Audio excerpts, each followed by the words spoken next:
Assalamualaikum warahmatullahi wabarakatuh. Apa kabar anak-anak yang soleh dan soleha? Semoga kita semua dalam keadaan sehat walafiat. Amin ya robbal alamin. Baiklah, untuk mengawali pembelajaran kita kali ini, marilah bersama-sama kita membaca basmalah. Bismillahirrahmanirrahim. 2 hari lalu, kita sudah belajar tentang pengertian wakaf. Apakah teman-teman semua masih ingat apa itu wakaf? Ya, wakaf ialah memutuskan suara di akhir kata dengan niat untuk melanjutkan bacaannya. Nah, seperti yang tadi sudah Ustazah jelaskan, hari ini kita akan belajar tentang macam-macam wakaf. Macam-macam wakaf yang akan kita pelajari, di antaranya, yang pertama, wakaf tam, artinya sempurna. Wakaf kafi, yang artinya cukup. Wakaf hasan, artinya baik.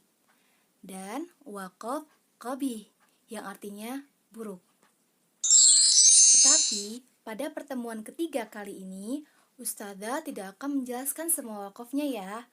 Hari ini yang akan Ustazah bahas yaitu wakaf tam, yang artinya sempurna. Penjelasan lengkapnya, wakaf tam adalah berhenti pada ayat yang telah sempurna maknanya dan tidak terkait dengan ayat berikutnya, baik makna ataupun lafadznya. Mungkin jika mendengar penjelasan ini, teman-teman semua masih bingung ya, apa itu wakaf tam? Baiklah, supaya lebih jelasnya, kita langsung mencontoh ya. Di sini kita ambil contoh dari surah Al-Fatihah. Ketika kita membaca surah Al-Fatihah dan kita berhenti pada lafadz Maliki Yaumiddin, maka itu sudah dikatakan sebagai wakaf tam atau wakaf yang sempurna.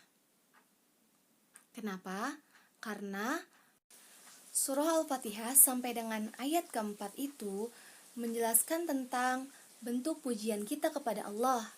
Di sini contohnya Maliki Yaumiddin, Allah yang maha menguasai hari pembalasan. Sedangkan pada ayat kelima, Iyyaka na'budu wa iyyaka nasta'in, di sini adalah bentuk komunikasi kepada Allah, yaitu hanya kepada Allah kita menyembah dan hanya kepada Allah kita memohon pertolongan. Selanjutnya, Ustazah akan contohkan ya dari surah yang lain. Baik, untuk contoh selanjutnya yaitu surah Al-Baqarah. Ketika kita membaca surah Al-Baqarah sampai dengan ayat kelima, Ulaika ala hudam mir rabbihim wa ulaika humul muflihun. Maka ini sudah dikatakan sebagai wakaf tam atau wakaf yang sempurna. Kenapa?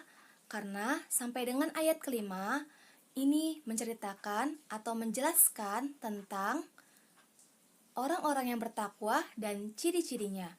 Sedangkan ayat selanjutnya atau ayat ke-6 menjelaskan tentang orang-orang yang kafir. Jadi tentu di sini tidak ada keterkaitan makna ya antara ayat kelima dengan ayat ke-6. Dari penjelasan dan contoh yang sudah Ustazah sampaikan, pada intinya ketika dikaitkan dengan pelajaran bahasa Indonesia, wakaf tam adalah akhir dari sebuah paragraf. Gimana? Sudah paham belum? Nah, sampai di sini teman-teman sudah tahu kan macam-macam wakaf dan apa itu wakaf tam? Jika ada pertanyaan, bisa langsung tanyakan ya ke Ustazah.